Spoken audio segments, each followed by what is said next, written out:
America has entered a phase that almost no one is prepared to confront.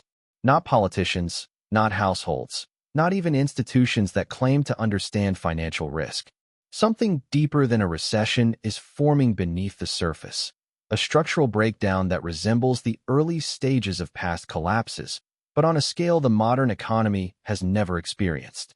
And like every major crisis, it begins quietly, with numbers that most people overlook and trends that appear harmless until they compound into something irreversible. At first, nothing feels different. Markets still trade, banks still function, and politicians still promise stability.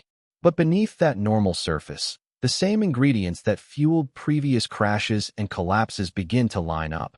Rising fragility, growing imbalances, and risks being pushed into corners where almost nobody is looking. History shows that these kinds of signals almost always lead to the same ending, even if the timeline is never exact. By the time the average person realizes something is wrong, the smarter players have already moved, the damage is already spreading, and the question is no longer if there will be consequences, but how deep they will cut. America has crossed a line no one wants to talk about. The average citizen is now buried under over $15,000 in personal debt. While the nation itself races toward $38 trillion in obligations it will never repay. This isn't a financial hiccup. It's a structural breakdown where households, banks, and the government are sinking at the same time. Every month, Americans spend more on debt payments than on food, savings, or stability. Delinquencies are rising in every category. Essentials cost more than incomes can support. And the most disturbing part, this crisis is no longer reversible. It's accelerating. America's financial foundation is cracking from the bottom up. And the clearest evidence is the new debt threshold the country just crossed. The average American now carries over $15,000 in total personal debt, a level that marks a historic shift. Households are no longer financing opportunity. They are financing basic survival. This burden isn't spread evenly.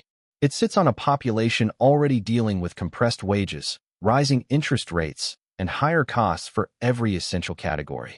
The result is a national balance sheet that shows the same structural weakness appearing at both the individual and federal levels, creating a parallel deterioration that feeds into each other. The pressure becomes clearer when you break down what this $15,000 truly represents.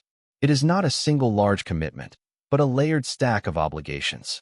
Mortgages, auto loans, credit cards, personal loans, HELOC balances, and a surge of short-term installment products. The average monthly debt service has climbed to over $1,237, equivalent to adding a second rent payment to the average household's expenses. And with interest costs rising across all credit categories, that monthly burden grows without any lifestyle improvement attached to it. Debt is also no longer cyclical. It's compounding. Household balances increased 2.4% year over year, pushing total U.S. consumer debt beyond $17.5 trillion, even as inflation eroded purchasing power and reduced real disposable income. This means Americans are adding debt faster than they can pay it down. Even when adjusting for wage increases, people are not overextending voluntarily. They are mathematically forced into it by a cost structure that has outrun the income structure that once supported it. What makes this moment historically dangerous is the rate at which these balances are shifting from manageable to destabilizing. When companies built on narrow margins face refinancing at 7%, 9%, or even 12%, profitability evaporates almost instantly. This is how corporate stress becomes labor stress. When financing becomes expensive, the first cuts are always payroll, leading to hiring freezes, layoffs, and slower wage growth. We are already seeing early signs of this shift. Job openings are declining. Layoffs are rising in sectors that once appeared untouchable. The unemployment rate is creeping upward from historic lows. And while the increase seems small at first glance, history shows that once unemployment turns, it rarely reverses until after a recession has fully unfolded. The strain on financial markets is beginning to mirror the strain on households. Equity valuations remain elevated, particularly in technology companies that have absorbed an outsized share of market capital flows. But valuations that require perfection rarely survive disappointment. If even one major firm underperforms, billions or trillions can vanish from the system in days, triggering margin calls and forced liquidations that accelerate the decline. This vulnerability is amplified by the concentration of market power. A small group of companies now represent nearly one-third of major stock indexes. When leadership narrows this dramatically, the entire system becomes dependent on the performance of a few entities. The fragility is not hypothetical. It is mathematical. A 5% drop in these leading companies can ripple through retirement accounts, pension funds, index funds, and institutional portfolios, dragging the entire market downward. Real estate sits at the next fault line. Residential housing prices remain significantly above long-term trends, boosted by years of low interest rates and limited supply. But affordability has collapsed. Mortgage rates hovering between 6.5% and 8% have priced millions of buyers out of the market. The median household now needs more income to afford a median home than at any point in modern history. When affordability breaks, demand breaks. And when demand breaks, prices follow, especially when owners must refinance at higher rates or sell under financial pressure. Commercial real estate is in even worse condition. Remote work permanently altered demand for office space, and vacancy rates in major cities are now higher than at any point in the last 50 years. Buildings financed at 3% cannot survive refinancing at 7% or more without dramatic increases in occupancy or revenue, neither of which are materializing. As these properties fall into delinquency or default, banks holding the loans face mounting losses. The banking sector, particularly regional banks, is more exposed than most Americans realize.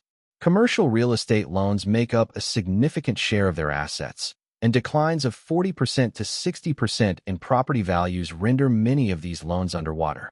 As losses accumulate, banks may struggle to meet capital requirements, leading to restrictions on lending, reduced credit availability, and, in severe cases, bank failures.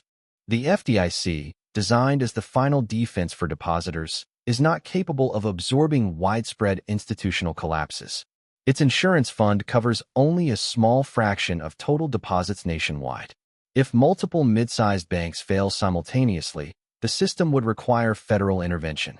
But the federal government faces its own crisis, a debt load exceeding $38 trillion, with annual interest payments surpassing $1.2 trillion.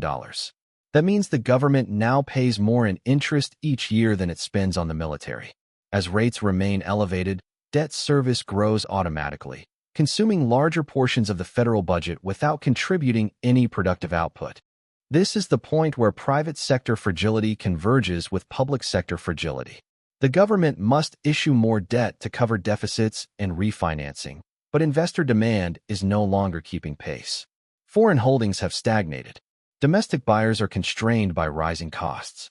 As supply outpaces demand, bond prices fall and yields rise, feeding the cycle of rising interest burdens throughout the economy. The Federal Reserve, traditionally the stabilizer in times of crisis, faces unprecedented constraints. Cutting interest rates risks reigniting inflation that only recently began cooling. Maintaining high rates risks deepening the financial strain across households, corporations, and government.